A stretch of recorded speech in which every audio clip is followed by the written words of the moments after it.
नमस्ते दोस्तों, जो नए व्यूवर्स इस वीडियो को देख रहे हैं प्लीज चैनल को सब्सक्राइब करना ना भूलें। Thank you. आइए वीडियो शुरू करते हैं। ओशो से किसी ने पूछा, मैं अपनी पत्नी पर भरोसा नहीं कर पाता हूँ। वह मेरी न सुनती है न मानती है। उसके चरित्र पर भी मुझे संदेह है। इससे चित्त बेचैन रहता है। क्या करूँ? तो ओशो कहते हैं, पत्नी कोई परमात्मा तो है नहीं जो तुम उस पर भरोसा करो। तुमसे कहा किसने कि पत्नी पर भरोसा करो? अरे आस्था करने को तुम्हें कुछ और नहीं मिलता, श्रद्धा करने को कुछ और नहीं मिलता। गरीब पत्नी मिली, कुछ श्रद्धा के लिए भी ऊंचाइयां खोजो। लेकिन सिखाया गया है पत्नियां पतियों पर श्रद्धा करें, पति पत्नियों पर श्रद्धा करें, भरोसा रखें। भरोसा भी रख लोगे तो क्या होगा? और जब भी भरोसे की बात उठती है उसका मतलब ही यह है कि संदेह भीतर खड़ा है, नहीं तो भरोसे का सवाल कहाँ है। अगर संदेह है और संदेह का लीपना है, पोतना है, छिपाना है, और कैसे तुम भरोसा करोगे? तुम्हें अपने पर भरोसा नहीं है, पत्नी पर कैसे भरोसा करोगे? सुंदर स्त्री देखकर तुम्हारे मन में क्या होता है तो तुम यह कैसे मान सकते हो कि सुंदर पुरुष को देखकर तुम्हारे पत्नी के मन में कुछ भी ना होता होगा? तुम यह कहकर नहीं बच सकते कि मैं मर्द बच्चा। अरे पुरुष की बात और है। गए वे दिन, लद गए वे दिन, किसी की बात और नहीं है। तुम अपने को भली भांति जानते हो कि जब मैं डावाडोल होता हूँ तो पत्नी भी कभी ना कभी डावाडोल होती होगी। इसलिए संदेह है। संदेह पत्नी पर कम है, संदेह अपने पर ही ज्यादा है। पत्नी पर संदेह प्रश्न के ही बाहर है।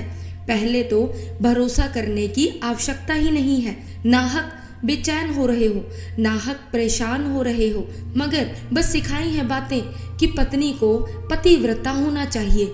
एक पति, बस उस पर ही उसको अपनी नजरें टिका कर रखना चाहिए। फिर वह टिका कर रखती है नजरें तो भी मुसीबत खड़ी होती है, क्योंकि जब वह पतिव्रता होती है तो वह तुमको भी चाहती है कि तुम पत्नी व्रता हो। फिर एक दूसरे के तुम पीछे पड़े हो, जासूसी कर रहे हो और जिंदगी नर्क हो जाती है। सरल बनो, सहज बनो, स्वतंत्रता में जीना सीखो। पत्नी के पास अपना बोध है, तुम्हारे पास अपना बोध है। वह अपने जीवन की हकदार है, तुम अपने जीवन के हकदार हो। यह और बात है, यह और बात कि तुम दोनों ने साथ रहना तय किया तो ठीक है, लेकिन इसका यह मतलब नहीं है कि तुम एक दूसरे के गुलाम हो। मगर सदियों की गलत शिक्षाओं ने बड़ी झंझट खड़ी कर दी है। एक से एक संकट खड़े होते जाते हैं और संकट खड़े हो जाते हैं, लेकिन हमें दिखाई भी नहीं पड़ते कि संकट के मूल कारण कहाँ है। अखबारों में खबर थी कि कुछ गुंडे बंबई में एक स्त्री को उसके पति और बच्चों से छीन कर ले गए और धमकी दे गए कि अगर पुलिस को खबर की तो पत्नी का खात्मा कर देंगे। रात भर पति परेशान रहा, सो नहीं सका। कैसे सोएगा? प्रतीक्षा करता रहा। सुबह सुबह पत्नी आई, इसके पहले कि पति कुछ बोले पत्नी ने कहा, मैं स्नान कर लूं, फिर पूरी कहानी बताऊं। वह बाथरूम में चली गई। वहां उसने कैरोसिन का तेल अपने ऊपर डालकर आग लगा ली और ख़त्म हो गई। अब सब तरफ निंदा हो रही है उन बलात्कारियों की। निंदा होनी चाहिए, लेकिन ये लक्षण है, ये मूल बीमारियां नहीं है बलात्कारियों की। अगर तुम ठीक ठीक खोज करोगे तो इनके पीछे महात्मागण मिलेंगे मूल कारण में, और उनकी कोई फिक्र नहीं करता। वही महात्मागण निंदा कर रहे हैं कि पतन हो गया, कलयुग आ गया, धर्म भ्रष्ट हो गया। इन्हीं नासमझों ने यह उपद्रव खड़ा कर दिया है। जब तुम काम को इतना दमित करोगे तो बलात्कार होंगे। जितना काम दमित होगा उतने बलात्कार होंगे। अगर काम को थोड़ी सी स्वतंत्रता दो, अगर काम को तुम जीवन की एक सहज, सामान्य, साधारण चीज समझो तो बलात्कार अपने आप बंद हो जाए, क्योंकि ना होगा दमन, ना होगा बलात्कार। अब ऐसा समझो कि तुम्हारी पत्नी अगर किसी पुरुष के साथ ताश खेल रही हो तो कोई पाप तो नहीं हो गया, बलात्कार तो नहीं हो गया।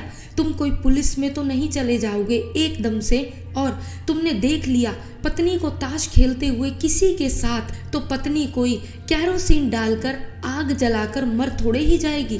ताश ही खेल रही थी, पाप क्या हो गया? अगर हम काम ऊर्जा को भी जीवन की सहज सामान्य चीज समझ लें, उसको इतना ऊंचा उठाकर रखा है, इतना सिर पर ढो रहे हैं, उसको इस तरह के ढोंग दे दिए हैं, पवित्रता के और धार्मिकता के ऐसे आभूषण पहना दिए हैं कि मुश्किल खड़ी हो गई है। उसकी वजह से कुछ लोग दमित हैं। अब ये जो गुंडे इस स्त्री को उठा ले गए, ये संभवत ऐसे लोग नहीं हो सकते जिन्होंने जीवन में स्त्री का प्रेम जाना हो। ये ऐसे लोग हैं जिनको स्त्री का प्रेम नहीं मिला और शायद इनको स्त्री का प्रेम मिलेगा भी नहीं। स्त्री का प्रेम ये जबरदस्ती छीन रहे हैं। जबरदस्ती छीनने को कोई भी तैयार होता है जब उसे सहज मिले। जबरदस्ती लिए गए प्रेम का कोई मजा ही नहीं होता, कोई अर्थ ही नहीं होता। तो सहज तो प्रेम के लिए सुविधा नहीं जुटाने देते तुम, और अगर सहज प्रेम की सुविधा जुटाओ तो कहते हो समाज भ्रष्ट हो रहा है। ये समाज भ्रष्ट हो रहा है। चिल्लाने वाले लोग ही बलात्कारियों को पैदा करते हैं। हर बलात्कारी के पीछे तुम महात्माओं को छिपा पाओगे। तुम्हारे ऋषि मुनियों की संतान है ये बलात्कारी। और फिर दूसरी तरफ भी गौर करो, किसी ने भी इस पर गौर नहीं किया। यह स्त्री घर आई, इसने आग लगाकर अपने आप को मार डाला। इसकी निंदा किसी ने भी नहीं की। बलात्कारियों की निंदा की जरूर की जानी चाहिए, लेकिन इस स्त्री की निंदा किसी ने भी नहीं की। इस स्त्री ने भी मामले को बहुत भारी समझ लिया, क्योंकि इसको भी समझाया गया है इसका सब अस्तित्व नष्ट हो गया। क्या खाक नष्ट हो गया? अस्तित्व आत्मा की बात है, शरीर की बात नहीं। मैं इसके समर्थन में नहीं हूँ कि ऐसा होना चाहिए, लेकिन मैं इसके भी विरोध में हूँ कि किसी स्त्री को हम इस हालत में खड़ा कर दें कि उसको आग लगाकर मरना पड़े। इसके लिए हम भी जिम्मेवार हैं। बलात्कारी जिम्मेवार है और हम भी जिम्मेवार हैं, क्योंकि अगर यह स्त्री जिंदा रह जाती तो इसको जीवन भर लांछन सहना पड़ता। जो इसको लांछन देते वे सब इसके पाप में भागीदार हुए।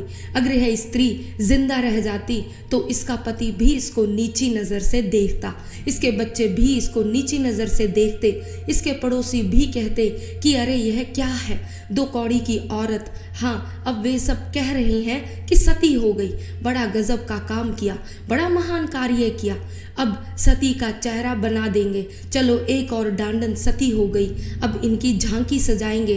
वहीं मूढ़ता। मगर तुम कह रहे हो पत्नी पर मुझे संदेह उठता है, उसके चरित्र पर संदेह उठता है। तुम हो कौन जिसे पत्नी के चरित्र पर संदेह उठे? तुम्हें फिक्र करनी है अपने चरित्र की करो। पत्नी के चरित्र के तुम मालिक हो, पत्नी की आत्मा के तुम मालिक हो। पत्नी ने कोई तुम्हारे हाथ अपने को बेचा है? नहीं रामेश्वर, संदेह करने को और बड़ी चीजें हैं। अपने पर संदेह करो, और श्रद्धा करने को भी और भी बड़ी चीजें हैं, उन पर श्रद्धा करो। कहाँ छोटी चीजों में उलझते हो और फिर इन्हीं में दबे दबे मर जाओगे। तो फिर एक दिन कहोगे कि जिंदगी यूं ही गुजर गई, कुछ अर्थ ना पाया, कोई सार्थकता ना पाई। पाओगे भी कहाँ से? कुंवारेपन की बड़ी कीमत समझी जाती है कि किसी लड़की का कुंवारा होना एकदम अनिवार्य है विवाह के पूर्व। क्यों? बात बिल्कुल अवैज्ञानिक है, क्योंकि जिस युवती ने प्रेम का कोई अनुभव नहीं किया उसका तुम विवाह कर रहे हो, गैर अनुभवी सूत्री। और अगर दुर्भाग्य से युवक भी भोंदुओं के हाथ में पला हो तो दोनों गैर अनुभवी, इन दोनों को बांधे दे रहे हो एक नकेल में। इनकी जिंदगी को तुमने डाल दिया गड्ढे में। थोड़े बहुत अनुभव से गुजर जाना उचित है, उपयोगी है। कुंवारी लड़की को या कुंवारे लड़के का कोई अनुभव नहीं होता। 2 कुंवारों को बांध देना ऐसा ही है जैसे 2 सांडों को जिन्होंने कभी बैलगाड़ी नहीं चलाई बांध दिया बैलगाड़ी में। तुम भी गिरोगे, सांड भी मुश्किल में पड़ेंगे और बैलगाड़ी का तो कचूमर निकल जाएगा। दुर्घटना सुनिश्चित है, इसलिए प्रत्येक विवाह दुर्घटना हो जाती है। अनुभव से गुजरने दो। और क्यों तुम संदेह करते हो पत्नी पर? यह एकाधिपत्य क्यों? पत्नी कोई वस्तु तो नहीं है कि तुम उसके एकमात्र मालिक हो। अगर पत्नी को रुचिकर लगता हो, किसी और से भी प्रीतिकार संबंध उसके बनते हो, तो तुम क्यों इतने परेशान हुए जा रहे हो? नहीं, लेकिन हमारा पुरुष का दम्भ बड़ा चोट खा जाता है, तिल मिला जाता है कि मेरे रहते और पत्नी किसी और को सुंदर समझे। और तुम कितनी स्त्रियों को समझ रहे हो अपनी पत्नी के रहते? गीता में दबाए बैठे हो, हेमा मालिनी का चित्र बातें कर रहे हो कि गीता पढ़ रहे हैं। खुद पर संदेह करो रामेश्वर, पत्नी को खुद सोचने दो, अपने लिए सोचने दो, उसे अपनी जीवन धारा स्वयं निर्मित करने दो। किसी व्यक्ति की स्वतंत्रता में बाधा ना बनो, फिर वह तुम्हारी पत्नी हो या पति हो या बेटा हो या बेटी हो। धार्मिक व्यक्ति का यह लक्षण होना चाहिए कि वह स्वयं की स्वतंत्रता की घोषणा करे और औरों की स्वतंत्रता का सम्मान करे। इस पृथ्वी पर जितनी स्वतंत्रता बढ़े उतना शुभ है। हम परमात्मा को उतने ही निकट ला सकेंगे।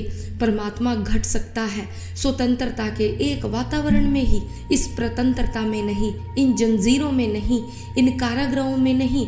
मुक्त हो जाओ और मुक्त करो।